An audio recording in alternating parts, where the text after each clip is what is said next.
बिस्मिल्लाहिर्रहमानिर्रहीम। अस्सलाम वालेकुम स्टूडेंट्स। आज हम लोग अपना पाक स्टडी 301 का लेक्चर नंबर 14 करते हैं।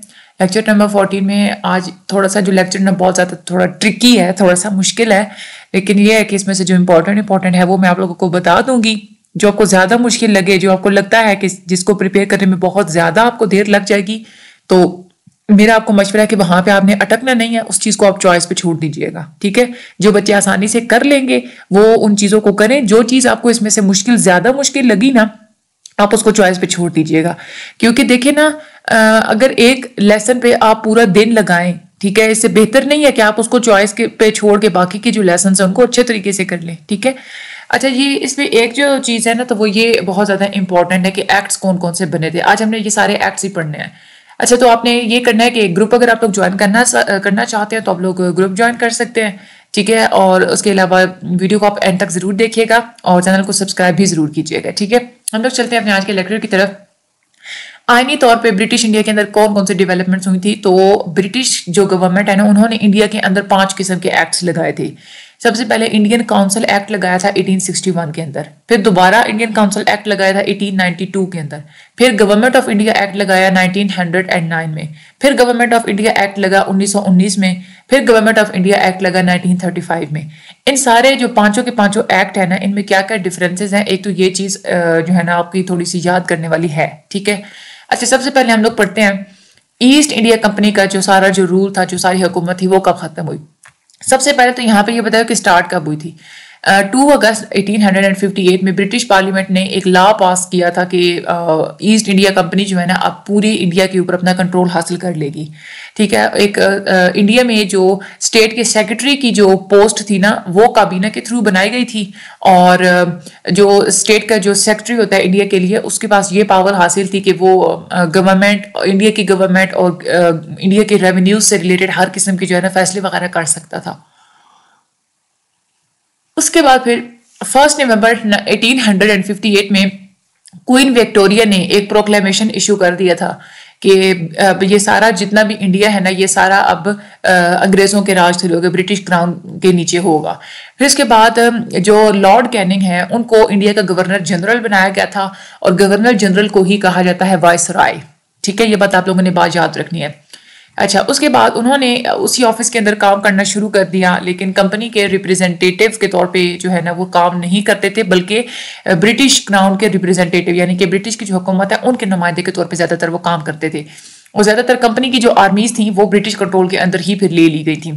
अब इसमें एक तो ये बात बहुत ज़्यादा इंपॉर्टेंट है कि कब जो है वो लॉ बना था कि ईस्ट इंडिया कंपनी पूरी इंडिया के ऊपर कंट्रोल हासिल करेगी, और ये क्वीन विक्टोरिया वाली जो डेट है ना, ये है नवंबर 1 1858। एक तो ये भी बहुत ज़्यादा इंपॉर्टेंट है। और तीसरी बात ये लॉर्ड कैनिंग, इंडिया के जो गवर्नर जनरल थे वो कौन थे, लॉर्ड कैनिंग थे, और उनको टाइटल कौन सा दिया गया था, दैट इज अ वाइसराय। ठीक है, तो ये बहुत ज़्यादा इंपॉर्टेंट है, बाकी तो चीज़ें आपको याद हो गई होंगी। आगे हम लोग चलते हैं, तो इंडियन काउंसिल एक्ट सबसे पहले बना था 1861 के अंदर। ये एक्ट सबसे पहला लेजिस्लेशन था जो कि एक ब्रिटिश गवर्नमेंट ने बनाया था इंडिया के अंदर। इससे पहले जितने भी कानून वगैरह होते थे वो ईस्ट इंडिया कंपनी ही करती थी। तो ये आपके एमसीक्यू के हिसाब से बहुत ज़्यादा इंपॉर्टेंट है कि सबसे पहला लेजिस्लेशन जो ब्रिटिश गवर्नमेंट ने इंडिया में बनाया था वो कौन सा था, वो था इंडियन काउंसिल एक्ट 1861 का। ठीक है, अब इसमें जो गवर्नर जनरल थे उसको मुख्तलिफ किस्म के स्पेशल टास्क असाइन किए गए थे कि वो किसी भी किस्म का टास्क, किसी भी किस्म की रिस्पॉन्सिबिलिटी डाल सकता है एग्जीक्यूटिव काउंसिल के मेंबर्स के ऊपर। जो इंपॉर्टेंट मैटर्स होते थे वो यही कहा जाता था कि गवर्नर जनरल के साथ डिस्कस किए जाएंगे, और कुछ जो इंपॉर्टेंट सब्जेक्ट्स थे जैसे फॉरेन डिपार्टमेंट वाले जो भी जितने भी काम थे वो डायरेक्टली वाइसराय ही उनको देखेगा। काउंसिल की जो मेंबरशिप थी वो भी बढ़ा दी गई थी, 6 से बढ़ा के 12 तक कर दी गई थी, और इसमें जो आधे जो मेंबर होते थे वो नॉन ऑफिशियल होते थे, और आधे जो होते थे ना वो नॉमिनेट की वो होते थे, यानी कि 2 साल के लिए। ठीक है, 2 साल के लिए उनको नॉमिनेट किया जाता था कि ये वाले जो है ना वो मेंबर्स रहेंगे। काउंसिल के पास जो है ना लेजिस्लेटिव पावर्स वो लिमिटेड थी। लेजिस्लेशन होता है कि जो कानून बनाते हैं, तो कानून बनाने की जो पावर्स होती है ना वो काउंसिल के पास लिमिटेड थी, ज्यादा नहीं थी। मद्रास और जो बॉम्बे की जो काउंसिल्स थी उसमें भी एक गवर्नर जनरल की और एक गवर्नर की ज़रूरत थी। तो ये वाला जो एक्ट है ना, इससे एक तो ये हुआ था कि इंडियन रिप्रेजेंटेशन यानी कि इंडिया के अंदर नॉमिनेशन के थ्रू जो रिप्रेजेंटेशन होती है ना, वो अब प्रोवाइडेड थी वहां पे। यानी कि पहले तो सिर्फ इलेक्टेड के थ्रू होता था ना, लेकिन अब ये था कि नॉमिनेशन के थ्रू भी हो सकता था। तो इसमें दो चीजें आपको याद रखने वाली बहुत इंपॉर्टेंट है। एक तो ये है कि सबसे पहला एक्ट जो कि ब्रिटिश गवर्नमेंट ने बनाया था इंडिया के अंदर, वो कौन सा था, तो ये आप लोगों ने डेट याद रखनी है कि इंडियन काउंसिल एक्ट 1861 का था। ठीक है, और उसके बाद इसके जो इसमें जो काउंसिल की जो मेंबरशिप थी उसकी तादाद कितनी थी, ये वाला जो है ना, ये वाला, ये बहुत इंपॉर्टेंट एक पॉइंट है। ठीक है, ये आपने याद कर लेना है। ठीक है, और उसके अलावा इसमें एक और चीज जो यहाँ पे इंपॉर्टेंट है ना, ये वाला कि कौन सा एक्ट था जिसने इंडियन में इंडियन रिप्रेजेंटेशन प्रोवाइड की थी नॉमिनेशन के थ्रू। ठीक है, तो ये भी बहुत इंपॉर्टेंट है, ये भी आप लोगों ने जो है ना कर लेना है। ये 3 पॉइंट्स तो जो है ना ये ज्यादा इंपॉर्टेंट है। ठीक है, और बाकी वैसे ये है कि छोड़ना तो मैं तो यही कहूंगी कि आप छोड़े कुछ भी नहीं, बाकी जो सारी चीजें हैं ना वो ये है कि आसान है, आपको याद तो हो गई होंगी, लेकिन ज्यादा जो प्रोमिनेंट जो पॉइंट्स है ना वो मैंने आप लोगों को इसमें से 3 बता दिए हैं। आगे हम लोग चलते हैं इंडियन काउंसिल एक्ट 1892 का। ये जो एक्ट था इसमें लेजिस्लेटिव काउंसिल का साइज इंक्रीज कर दिया गया था। तो एक तो ये आपका एमसीक्यूज हो गया, ये बहुत इंपॉर्टेंट है कि कौन से एक्ट में लेजिस्लेटिव काउंसिल का जो साइज है ना वो बढ़ा दिया गया था। खैर आगे हम लोग जितने भी एक्ट पढ़ेंगे ना उन सब में ही लेजिस्लेटिव काउंसिल का जो है ना वो उसका साइज बढ़ा दिया गया था, लेकिन सबसे पहले जो था ना वो इसी में इंडियन काउंसिल एक्ट 1892 में था। और इसमें जो मेंबरशिप थी ना लेजिस्लेटिव काउंसिल की वो बढ़ा दी गई थी, यानी कि 10 to 16 पे कर दी गई थी। ठीक है, उसके बाद जितने भी प्रोविंशियल लेवल की जो रिप्रेजेंटेशन होती है वो भी बढ़ा दी गई थी। मद्रास और बॉम्बे में जो सीट्स हैं वो बढ़ा दी गई थी, 8 से 12 कर दी गई थी। बंगाल में 12 से 20 कर दी गई थी। और लेजिस्लेचर के पास इसमें भी यही था कि लिमिटेड पावर्स थी, लेकिन ये था कि उनसे उठ के कोई सवाल कर सकता था किसी भी कानून के बारे में। और नॉमिनल इलेक्शंस जो होते हैं वो भी अलाउ थे। गवर्नमेंट जनरल और जो ब्रिटिश गवर्नमेंट थी वो सारी ये अपॉइंटमेंट्स वगैरह करती थी, इलेक्शंस वगैरह की। ठीक है, तो इसमें एक तो ये चीज़ इंपॉर्टेंट है कि एक तो साइज बढ़ गया था और दूसरे उसके मेंबर्स की तादाद होने की इंपॉर्टेंट है कि सेंट्रल लेजिस्लेटिव काउंसिल में जो मेंबरशिप है ना वो ये इंक्रीज कर दी गई थी 10 से 16 तक। ठीक है, तो ये भी इंपॉर्टेंट है। उसके बाद हम लोग आगे चलते हैं। तो ये इसमें बॉम्बे, मद्रास और बॉम्बे में कितनी सीट्स और बंगाल में जो है ना वो कितनी सीट्स थी, ये भी इंपॉर्टेंट है, आप लोग ये भी कर लीजिएगा। ठीक है, आगे हम लोग चलते हैं। तो government of India act 1909 Minto Morley reforms, ये एक्ट एक और स्टेप था कि इसके थ्रू इंडियंस को ज्यादा रिप्रेजेंटेशन दी जाती थी गवर्नमेंट में। अब इस एक्ट में भी लेजिस्लेटिव काउंसिल्स को बढ़ा दिया गया था। यहाँ पे जो है ना सेंट्रल काउंसिल की यहाँ पे मेंबर 60 तक बढ़ा दिए गए थे मजीद। ठीक है, लेकिन इस पे यह था कि ऑफिशियल मेजोरिटी ज़्यादा होती थी। प्रोविंशियल जो होता है, प्रोविंशियल जितनी भी होती है ना असेंबली, उसका साइज वेरी करता था प्रोविंसेस के हिसाब से। उसके अलावा जो बॉम्बे, मद्रास और बंगाल हैं और जो उसके बाद जो यूपी हैं उसमें मेंबर्स की तादाद जो है वो 50 रखी जाती थी। नॉन ऑफिशियल मेजोरिटी होती थी, सारे मेंबर्स इलेक्ट नहीं होते थे। और जो काउंसिल की जो पावर्स थी वो भी बढ़ा दी गई थी। बजट के बारे में भी डिस्कस होता था। ये बहुत इंपॉर्टेंट है एक तो ये चीज़। ठीक है, बजट्स के बारे में।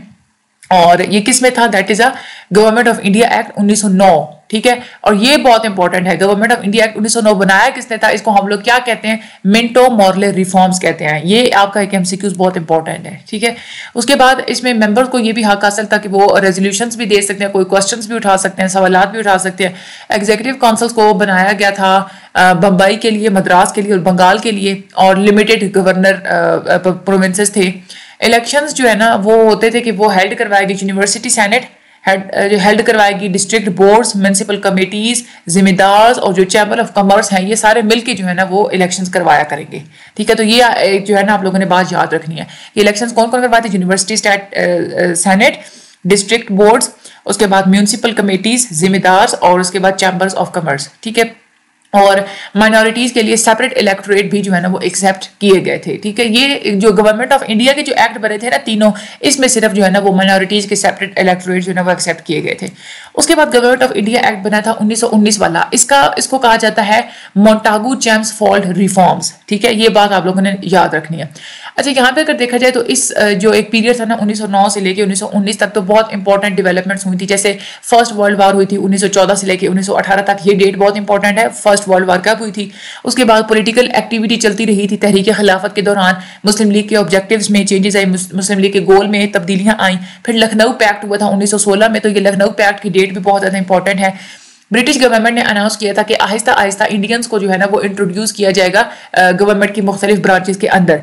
तो आहिस्ता आहिस्ता ये जो इंट्रोड्यूस किया जाता रहा था, इससे रिस्पॉन्सिबल गवर्नमेंट बनेगी और उसके बाद आर्मी के अंदर जितने भी कमीशन रैंक्स होते हैं ना वो भी इंडियंस को दिए जाएंगे, ठीक है।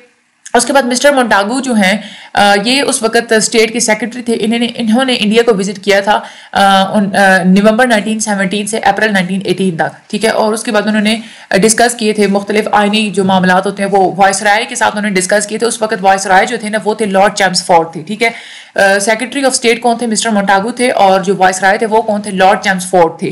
तो उन्होंने डिस्कस किए थे इनके साथ मामला, और इंडिया के जितने पॉलिटिकल लीडर्स थे उनके साथ भी डिस्कस किया। डिस्कशन करने के बाद मिस्टर मोंटागू ने का जो आउटकम था वो यही था कि गवर्नमेंट ऑफ इंडिया एक्ट बनाया गया था 1919 में, ठीक है।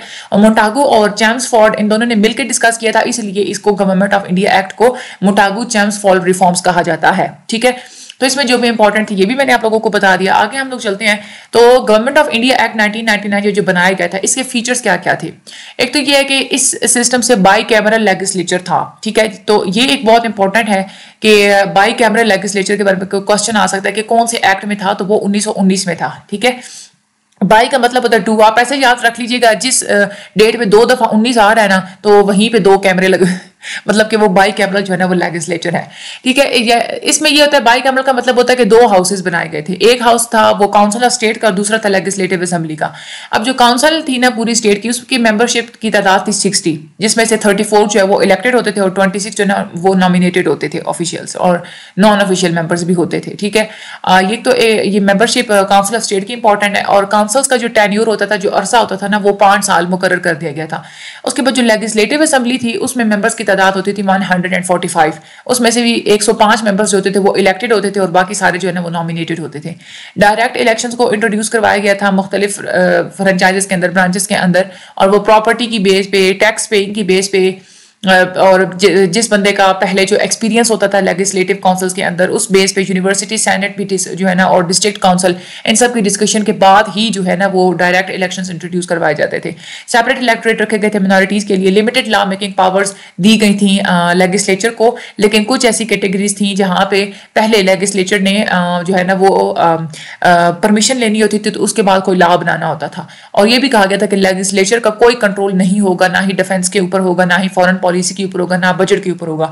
लेजिस्लेचर रिफ्यूज कर सकती है, मना कर सकती है किसी भी ग्रांट से, लेकिन गवर्नमेंट जनरल जो है ना, गवर्नर जनरल फिर दोबारा से उस ग्रांट को रिस्टोर भी कर सकता है। इसमें भी क्वेश्चंस और रेजोल्यूशंस और एडजॉर्नमेंट मोशंस जो है, ये सारी चीजें जो है वो अलाउ थी। उसके बाद गवर्नमेंट जनरल ऑफिस में सारे एग्जेक्टिव के साथ और सारे लेजिस्लेटिव पावर्स के साथ रह सकता है with our nominated executive council, nominated यानी कि एग्जीक्यूटिव काउंसिल के अंदर। इसमें सब्जेक्ट्स की 2 लिस्ट बनाई गई थी। एक जो है ना वो था सेंट्रल, और दूसरी जो लिस्ट थी ना वो थी प्रोविंशियल। सेंटर जो थी ना उसको ज्यादा जो है ना वो पावर्स दी गई थी। तो 2 लिस्ट सब्जेक्ट्स की कौन सी बनाई गई थी? सेंट्रल, और दूसरी कौन सी थी? प्रोविंशियल। तो ये 2 लिस्ट वाली जो लाइन है ये भी बहुत इंपॉर्टेंट है। ये किस में बनाई गई थी? गवर्नमेंट ऑफ इंडिया एक्ट 1919 में बनाई गई थी, ठीक है। और उसके बाद इसमें भी जो लेजिस्लेचर का कंट्रोल किस किस चीज पे नहीं था, एक ये चीज भी बहुत इंपॉर्टेंट है, ठीक है। उसके बाद हम लोग आगे चलते हैं। इसको मैं थोड़ा आपको हाईलाइट कर दूंगी ऐसे, ठीक है, ताकि ये आप लोगों को पता चले। ये ज़्यादा इंपॉर्टेंट है, आप लोग भी इसको हाईलाइट कर लीजिएगा, ठीक है। अच्छा, आगे हम लोग चलते हैं। तो प्रोविंशियल लेजिस्लेटिव काउंसिल्स भी बनाई गई थी। उसकी जो मेंबर्स की तादाद थी वो 70% जो है उसमें से इलेक्टेड होते थे। उनकी लिमिटेड पावर्स होती थी और वो बजट भी रिजेक्ट कर सकती थी। जो प्रोविंशियल लेजिस्लेटिव काउंसिल्स है ना, उनके पास ये हक था कि वो बजट रिजेक्ट कर सकती थी, लेकिन गवर्नर जनरल जो है ना वो दोबारा से बजट को रीस्टोर भी कर सकता था। अच्छा, एक और चीज हुई थी, बाईकैमरल सिस्टम तो हमने देखा कि इंट्रोड्यूस हुआ था 1919 के एक्ट में, लेकिन साथ में डायरकी सिस्टम भी जो है ना वो इंट्रोड्यूस हुआ था, ठीक है। इसमें यह था डायरकी सिस्टम में कि नई अरेंजमेंट की गई थी और उसके अलावा 2 किस्म के जो है ना वो कैटेगरीज बनाई गई थी। एक जो होता था ना वो होता था रिजर्व्ड सब्जेक्ट्स और दूसरा होता था ट्रांसफर्ड सब्जेक्ट्स।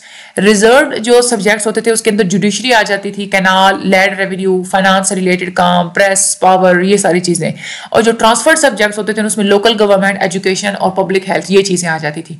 तो ये आप लोगों को बहुत इंपॉर्टेंट है। एक तो ये है कि डायरकी सिस्टम कौन से एक्ट में बना था? गवर्नमेंट ऑफ इंडिया एक्ट 1919 में बना था। और इसमें 2 सब्जेक्ट्स की जो है ना, इसमें जो सब्जेक्ट्स की कैटेगरीज कितनी बनी थी? 2 बनी थी। कौन कौन सी बनी थी? रिजर्व सब्जेक्ट्स और ट्रांसफर सब्जेक्ट्स की बनी थी। रिजर्व सब्जेक्ट्स में कौन कौन सी चीजें आती हैं और ट्रांसफर सब्जेक्ट्स के अंदर कौन कौन सी चीजें आती हैं, इस चीज का आप लोग अच्छे से रट्टा लगा लें, ठीक है। ये बहुत इंपॉर्टेंट है। उसके बाद ये कहा जाता था कि अगर किसी चीज में इख्तलाफ हो कि इसको रिजर्व्ड साइड पे रखना है या ट्रांसफर साइड पे रखना है तो गवर्नमेंट जो है ना वो फाइनल डिसीजन लेगी कि इसको किस साइड पे रखना है। और लिमिटेड रिस्पॉन्सिबल गवर्नमेंट यानी कि प्रोविंशियल लेवल पे गवर्नमेंट बना दी गई थी, लेकिन ये था कि उसकी जो रिस्पॉन्सिबिलिटीज थी वो कम होती थी, लिमिटेड होती थी। डायरकी सिस्टम जो है ना वो ज्यादा कॉम्प्लिकेटेड होता था, यानी कि इलेक्टेड मेंबर्स भी होते थे और नॉमिनेटेड, दो तरह के मेंबर्स होते थे और दोनों के दरमियान एक टसल, एक झगड़ा चलता रहता था और इस तरह से एडमिनिस्ट्रेशन के ब्रेकडाउन का खतरा था। और गवर्नर जनरल का जो है ना वो मेन जितने भी डिपार्टमेंट्स हैं उन सबके ऊपर कंट्रोल था और इलेक्टिव एलिमेंट्स जो है ना उनको कहा गया था कि वो स्ट्रांग हो जाएंगे लेजिस्लेचर्स के अंदर। ठीक है, तो इस टॉपिक के अंदर जो है ना ज्यादा जो मेन इंपॉर्टेंट चीज है ना वो ये है, बाकी जो है ना वो आप लोगों ने सिर्फ एक दफा रीड आउट कर लेना है। उसके बाद आगे हम लोग चलते हैं गवर्नमेंट ऑफ इंडिया एक्ट 1935। 1935 में जो एक्ट बना था ये सबसे ज्यादा इंपॉर्टेंट और सबसे ज्यादा कॉम्प्रिहेंसिव लेजिस्लेशन थी, एक कानून था जो कि ब्रिटिश ने इंट्रोड्यूस करवाया था इंडिया के अंदर। तो ये आपका बहुत इंपॉर्टेंट है कि कौन सा जो है ना सबसे ज्यादा इंपॉर्टेंट और सबसे ज्यादा कॉम्प्रिहेंसिव लेजिस्लेशन था, तो ये बहुत इंपॉर्टेंट है आप लोगों को, इसको आप लोगों ने हाईलाइट कर लेना है। ठीक है, उसके बाद ये आहिस्ता आहिस्ता बना था। साइमन कमीशन जब स्टार्ट हुआ था ना उस वक्त से ये वाला जो लेजिस्लेशन है ये बनाना स्टार्ट किया था। साइमन कमीशन हुआ, उसके बाद राउंड टेबल कॉन्फ्रेंसेस हुई, फिर व्हाइट पेपर हुआ 1933 में। ये व्हाइट पेपर की डेट बहुत इंपॉर्टेंट है, बहुत आती है। उसके बाद ये सब कुछ जब होता रहा तो साथ साथ ये जो है ना 1935 का जो इंडियन एक्ट है ये बनाया, ये साथ साथ बनता रहा था।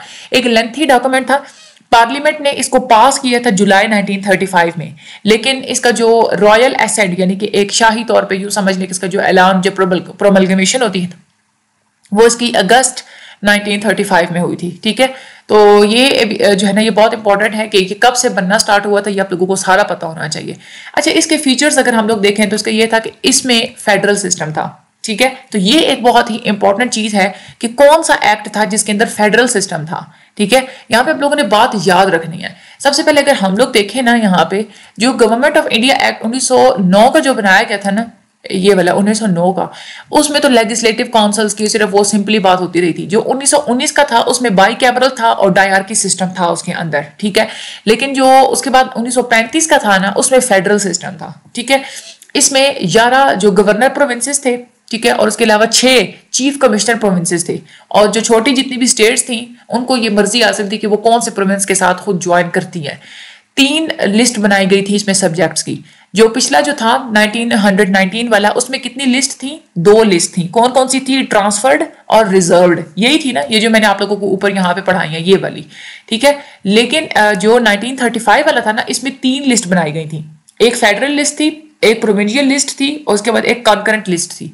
फेडरल लिस्ट के अंदर डिफेंस के मामलात, पोस्टल सर्विसेज के मामलात, एक्सटर्नल अफेयर्स, बाहर के ममालिक के साथ जो काम होते हैं वो काइनेज वगैरह यानी कि वो खजाने वगैरह देखना, वो सब कुछ करना, इकोनॉमिक्स से रिलेटेड, उसके बाद कम्युनिकेशन, ये सारी चीजें फेडरल लिस्ट के अंदर आती थी। प्रोविंशियल लिस्ट जो थी उसके अंदर एजुकेशन, पुलिस, जो लोकल लेवल पे जो सेल्फ गवर्नमेंट होती है, खुद मुख्तार गवर्नमेंट करे तो लोग, वो, उसके बाद जस्टिस, उसके बाद agriculture, public services, fisheries, forest, ये चीजें आती थी। और जो कॉन्करेंट लिस्ट थी उसके अंदर क्रिमिनल लॉज, उसके बाद सिविल मैरिज, डाइवोर्स, रजिस्ट्रेशन, उसके बाद बैंकरप्सी, उसके बाद फैक्ट्रीज यानी कि और उसके बाद सक्सेशन, मतलब ये सारे काम, ये सारे जो है ना आप लोगों के फिंगर टिप्स पे याद होने चाहिए आप लोगों को कि कौन सी चीज कौन सी लिस्ट के अंदर आती है। ठीक है, ये आपने अच्छे तरीके से याद करनी है। अच्छा, इसमें जो है ना सेंट्रल लेजिस्लेचर के 2 हाउस बनाए गए थे, एक था काउंसिल ऑफ स्टेट और दूसरा था फेडरल असेंबली। ये आप लोगों ने बात याद रखनी है। अच्छा, यहाँ पे अगर हम लोग ऊपर पढ़े ना तो पिछला जो हम लोगों ने 1909 वाला पढ़ा था उसमें काउंसिल ऑफ स्टेट बनाया गया था और साथ में कौन सा बनाया गया था? लेजिस्लेटिव असेंबली बनाई गई थी। ठीक है, और अगर इधर देखा जाए ना तो इसमें क्या था? काउंसिल ऑफ स्टेट और साथ में फेडरल असेंबली बनाई गई थी, क्योंकि फेडरल वाली जो चीज है ना वो 1935 वाले में इंट्रोड्यूस हुई थी। अच्छा, इसमें जो काउंसिल ऑफ स्टेट है इसके 260 मेंबर्स थे, 260 मेंबर्स थे। उसमें से 104 जो है ना वो इंडियन की मुख्तलिफ स्टेट से थे और 156 जो है ना 156 वो ब्रिटिश के प्रोविंसेस सूबों से थे। फेडरल असेंबली की बात करें तो उसका एक लोअर हाउस जो होता है उसमें 375 मेंबर्स थे। ठीक है, इसमें से आप लोग सिर्फ मेन मेंबर्स याद कर लेना तो भी ठीक है। काउंसिल ऑफ स्टेट के अंदर कितने थे? 260 मेंबर्स थे और फेडरल असेंबली के कितने थे? 375 मेंबर्स थे। ठीक है, और ये इलेक्टेड कैसे होते थे कि प्रोविंशियल लेजिस्लेचर जो होती है ना, सूबाई जो कानून बनाने वाले जो इदारे होते हैं, जो लेजिस्लेटर्स होते हैं, वो सेपरेट इलेक्टोरेट के असूल के मुताबिक ही फेडरल असेंबली को और काउंसिल ऑफ स्टेट को इलेक्ट करते थे। ठीक है। और जो स्टेट्स होती हैं वो अपने मेंबर्स खुद नॉमिनेट करती थी। इसमें भी लेजिस्लेचर के पास लिमिटेड पावर्स होती थी। 80% बजट जो है ना वो उनके वोट से, मतलब 80% बजट तो वैसे उनके वोट के बगैर बनता था, ठीक है। उसके बाद 2 लिस्ट के लिए उन्होंने लॉ बनाने होते थे, लेकिन गवर्नर जनरल जो है ना कोई भी बिल उसको रिफ्यूज भी कर सकता था, ठीक है। और उसके अलावा ये कॉन्स्टिट्यूशन पावरफुल थी, यानी कि इस कॉन्स्टिट्यूशन के मुताबिक ज्यादा पावर दी गई थी गवर्नर जनरल को। और एग्जीक्यूटिव चीफ जो होता है ना उसके पास मुख्तलिफ पावर्स थी। उसके पास एक ये था मशवरा देना, एक्ट ऑन एडवाइस की उसके पास पावर थी। इंडिपेंडेंट जजमेंट यानी कि बगैर किसी मशवरे के खुद किसी चीज को गलत सही कहना, उसके पास ये भी थी। Discretion, emergency power, ordinances, power to rule provinces directly, खुद अपनी मर्जी से सूबों को चलाने के भी जो है ना वो पावर उसके पास होती थी। तो ये तो एग्जीक्यूटिव चीफ की पावर्स जो है ना ये भी आप लोगों ने कर लेनी, बहुत इंपॉर्टेंट है, ठीक है। उसके बाद अगर हम लोग इसमें देखें 1935 में प्रोविंशियल गवर्नमेंट्स जो थी इसमें डायरकी सिस्टम को खत्म कर दिया गया था, रिस्पॉन्सिबल गवर्नमेंट बनाई गई थी। प्रोविंशियल लेजिस्लेचर यानी कि सूबाई जितने भी लेजिस्लेचर्स थे वो यूनिकैमरल नहीं थे, यानी कि एक ऐसा ये एक्ट था जिसमें 6 प्रोविंसेस के लिए बाइकैमरल लेजिस्लेचर थे और 5 प्रोविंसेस के लिए यूनिकैमरल लेजिस्लेचर्स थे। फ्रेंचाइज जो है उसको एक्सटेंड कर दिया गया था, और लेकिन फिर भी है कि इसके ऊपर रिस्ट्रिक्शंस थी। लैंड रेवेन्यू के ऊपर 5 रुपए की रिस्ट्रिक्शन होती थी। जो नॉन ट्रांसफरेबल प्रॉपर्टी होती है उसकी 60 रुपए पे जो है ना उसकी रिस्ट्रिक्शन होती थी। एजुकेशन जो है ना वो प्राइमरी रख दी गई थी प्रोविंशियल गवर्नमेंट्स ने कि ये जो है ना वो कंपल्सरी होगी। फेडरल कोर्ट और हाई कोर्ट्स बना दी गई थी इस एक्ट के अंदर। और बर्मा को इंडिया से सेपरेट कर दिया गया था, सिंध को बॉम्बे से सेपरेट कर दिया गया था। तो ये कौन से एक्ट में हुआ था? ये इसमें 1935 के एक्ट में हुआ था। ये बहुत इंपॉर्टेंट है। अगर हम लोग ओवरऑल कमेंट्स देखें तो फेडरल पार्ट जो होता है ना इस एक्ट का वफाकी हिस्सा वो इंट्रोड्यूस नहीं करवाया गया था। प्रोविंशियल पार्ट 1937 में इंट्रोड्यूस करवाया गया था। और सूबाई खुद मुख्तारी भी थी, उसमें इलेक्टेड गवर्नमेंट्स बनाई गई थी, यानी कि इलेक्शन की बेसिस पे हुकूमतें बनाई गई थी प्रोविंसेस के अंदर। और एक स्ट्रॉन्ग एक पावर है वो मेंटेन की गई थी। उसके बाद इस एक्ट के मुताबिक जो इलेक्टोरेट होता है वो एक्सपेंड कर दिया गया था। इंडियन गवर्नमेंट जो होती है इस एक्ट के अंदर उसको डिफेंस के ऊपर कोई कंट्रोल हासिल नहीं था। इंडिया की जो लेजिस्लेचर है इवन कि वो भी इस एक्ट को चेंज नहीं कर सकती, अमेंड नहीं कर सकती, इसमें तरमीम नहीं कर सकती। और फेडरल जो लेजिस्लेचर है वो इनडायरेक्टली इलेक्ट होती थी। अच्छा, इसमें जो मैंने आप लोगों को बताया ना ये वाला आप लोगों ने एक तो याद कर लेना है, ठीक है। और मेन ये कि डायरकी सिस्टम खत्म हो गया तो रिस्पॉन्सिबल गवर्नमेंट बनी थी और प्रोविंशियल लेजिस्लेचर यूनिकैमरल नहीं था, ठीक है। और उसके अलावा इसमें मैंने आप लोगों को और ये 2 हाउसेस आपको पता होना चाहिए कि जो 1935 वाला है उसके 2 हाउसेस के नेम्स कौन कौन से थे, और जो 1919 वाला था उसमें 2 हाउसेस कौन कौन से थे, ये आपको बात पता होना चाहिए। जो लिस्ट है ये आप लोगों को पता होनी चाहिए, कितनी लिस्ट थी कौन से एक्ट के अंदर, और उस लिस्ट के अंदर कौन कौन से नेम्स हैं ये आप लोगों ने याद करने हैं, ठीक है। बाकी यही है कि मैंने आप लोगों को बाकी सारा बता दिया है। चैप्टर को 2 दफा रीड आउट कीजिएगा, जो मैंने आप लोगों को इंपॉर्टेंट बताया उसको याद कर लीजिएगा, बाकी अल्लाह ताला पे छोड़ दीजिएगा, ठीक है। अल्लाह ताला ही होते हैं जो आपकी मदद करवाते हैं। जब आपको अल्लाह ताला पे भरोसा होता है ना तो सीरियसली मैं आपको बताऊं कि बहुत, मैं आज आप लोगों को एक चीज़ बताती हूँ बहुत इंपॉर्टेंट, मुझे एक बात याद आ गई है कि देखिए अल्लाह ताला पे जो भरोसा होता है ना वो इतना ज़्यादा एक स्ट्रॉन्ग और इतनी अच्छी चीज़ होती है। एक आदमी था तो वो दरूद शरीफ पढ़ा करता था बहुत ज़्यादा। तो उसके पड़ोस में ना एक सिख रहता था, तो वो उसको कहते थे कि तुम क्या हर वक्त दरूद शरीफ पढ़ते रहते हो? तो वो कहता है इस दरूद शरीफ की इतनी ज़्यादा बरकतें होती हैं, इतनी ज़्यादा बरकतें होती हैं कि इवन कि मुझसे कोई चीज़ खो भी जाना तो मुझे वो दोबारा मिल जाती है, ठीक है। तो वो जो सिख था ना वो उसने ये सोचा कि मैं इसको टेस्ट करूंगा इस बंदे को। तो वो जो सिख था ना वो उसने क्या किया कि अपनी एक सोने की जो अंगूठी होती है ना वो उस बंदे के पास रखवा दी अमानत के तौर पे कि ये तुम रखो, मैं तुमसे कुछ दिनों के बाद जो है मैं लूंगा। तो उस बंदे ने अपने पास रख ली। अब जो सिख था ना उसको ये भी वो देख रहा था कि इसने ये वाली मेरी अमानत जो है इसने कहाँ रखी है। तो दूसरे दिन या तीसरे दिन जाके ना उस सिख ने उसके घर गया, जब घर पे कोई भी नहीं था ना, तो उसने अपनी ही अंगूठी जो थी ना वो उसने क्या किया कि वहां से उसने ना चोरी कर ली, ठीक है। और चोरी करने के बाद उसने क्या किया कि जाके ना उसने दरिया में फेंक दी उस सिख ने वो वाली अंगूठी, ठीक है। तो वो जो आदमी जो था ना जिसके पास उसने अंगूठी रखवाई थी उसको नहीं था पता। तो अब वो क्या हुआ कि वो तकरीबन कोई दूसरे दिन वो जो आदमी जो कि दरूद शरीफ पढ़ा करता था वो बाजार गया, उसने वहां से एक मछली ली। वो मछली लेके आया ना जब, तो अपने घर आया, ठीक है। और अपनी बीवी से उसने कहा कि इस मछली को काटो, इसको पकाओ। उसकी बीवी ने मछली काटी ना, उसके अंदर वही अंगूठी थी। तो उसकी बीवी भी थोड़ी हैरान है कि ये तो सेम वही अंगूठी है जो कि हमारे पास जो है ना उस सिख ने, मतलब पड़ोसी ने जो है ना हमारे पास रखवाई हुई है अमानत के तौर पर। तो उसने भी, बंदे ने भी देखा, तो ये भी वो ये बातें कर रहे थे। तो फिर उसने आदमी ने अंदर जाके देखा तो वाकई में वहां पे अंगूठी नहीं पड़ी थी। उसको थोड़ी बहुत समझ में आ गई कि ये इसने जो है ना वो शायद टेस्ट करने के लिए या जो भी है कुछ तो हुआ है। बस उसके दुरूद शरीफ की बरकत थी ना कि वो अमानत जो किसी इंसान ने उसके पास रखवाई थी वो घूम फिर के फिर उसी के पास आ गई। तो तकरीबन 1 हफ्ते के बाद वही जो सिख था ना उसके पास आया तो कहता है यार मेरी अंगूठी वापस करो। अब अंदर से तो सिख के पास वो यही चीज थी कि ये जो है ना इसके पास होगी तो नहीं अंगूठी, क्योंकि मैं तो दरिया में फेंक के आ गया हूँ और ये जो इतने ये राग अलापता है दरूद शरीफ के कि ये मेरे फलां मसले हल हो सकते हैं, अब मैं देखूंगा कि इसका मसला कैसे हल होता है। वो आया ना तो वो आदमी ने अंदर से वो अंगूठी उठा के ना उसके पास लेके आ गया और सिख के हाथ पे रखी। वो जो आदमी था ना हैरान रह गया बिल्कुल एकदम से और उसकी आंखें फटी की फटी रह गई। कहते ये तुम्हें अंगूठी कहाँ से मिली है? कहता है क्यों, तुमने मेरे पास अमानत रखवाई हुई थी तो फिर तुम क्यों पूछ रहे हो कि मुझे कहाँ से मिली? तुम्ही ने तो दी थी मुझे। वो सिख जो है ना वो उसने उसे सारी बात बताई कि ये तो मैंने यहाँ से उठा के मैं तो दरिया में फेंक के आ गया था कि इवन के ढूंढनी हो तो मेरे भी घर से मुझे खुद ना मिले तो तुम्हें कैसे मिल गई है? तो वो यही चीज वो कह रहा था। उसने सारी कहानी सुनाई उस बंदे ने। तो कहता है कि देखो मेरा रब पे भरोसा होता है तो मेरा रब कैसे मेरी मदद करता है। तो वहीं पे वो जो इंसान था वो जो सिख था ना उसको बहुत बहुत ज्यादा वो इम्प्रेस हुआ। उसने वहीं पे कलमा जो है ना वो पढ़ लिया था और वो कबूल कर लिया था उसने इस्लाम।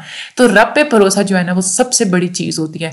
जो आप लोगों को चीजें मुश्किल लग रही होती है ना, जब आप लोगों को ये लगता है कि मैं यहाँ पे थोड़ा अटक जाऊंगा तो आप अल्लाह ताला से मदद किए, अल्लाह ताला से बातें किया करें। आप अल्लाह ताला से कहा करें कि या अल्लाह ये मुझसे नहीं हो रहा, प्लीज मेरी मदद करना, ये पेपर में ही ना लेके आना। ठीक है, बिल्कुल आप यूं मतलब कह दिया करें या अल्लाह ये मैं ना ये जिम्मेदारी मैं तुझ पे छोड़ता हूँ, मैं छोड़ती हूँ कि ये तूने मेरे पेपर में नहीं आने देना, तेरे भरोसे पे छोड़ रही हूँ। ठीक है, और ये नहीं है कि अब ये भी ना कहना कि मैम ने कहा था कि भाई सारे के सारा आप लोग छोड़ के बैठ जाए, और ये कहना कि हमें तो वो हालिम स्टडी आज के चैनल वाली मैम ने कहा था कि यूं छोड़ के और कह दिया करना रब से कि मैं आपके भरोसे पे छोड़ रहा हूँ तो ये नहीं आना चाहिए। ऐसे नहीं होता ना, सिर्फ 1-2 पॉइंट्स छोड़ने ना रब के भरोसे पर। ये तो नहीं कि पूरा आप लोग पढ़े ही ना और आप लोग ये कहें कि या अल्लाह पेपर वो देना जो मैंने पिछली क्लासेस में पढ़ा हुआ है। ऐसे थोड़ी ना होता है, क्योंकि जाहिर सी बात है अल्लाह ताला भी मदद वहीं करते हैं जहां पे इंसान ने खुद कुछ कोशिश की होती है। ये तो नहीं है कि आप बिल्कुल हाथ पांव छोड़ के आप सारे काम आप लोग छोड़ के बैठ जाएं और आप ये कहें कि हमें जो है ना वो मदद मिल जाएगी। ऐसा भी नहीं होता। अल्लाह ताला उन लोगों की मदद करते हैं जो अपनी मदद आप करते हैं। ये भी आप लोगों को तो बात पता है ना। तो आपने पहले कोशिश करनी है और फिर उसके बाद अल्लाह ताला पे छोड़नी है ये चीज़ें। बाकी मुझे अपनी दुआ में याद रखिएगा। अल्लाह ताला आप सब लोगों की मदद फरमाए। और थैंक यू सो मच मेरे साथ रहने के लिए, हमारे चैनल के साथ रहने के लिए। आगे प्रमोट जरूर किया करें, चैनल को सब्सक्राइब करना मत भूलिएगा। Thank you so much and Allah Hafiz.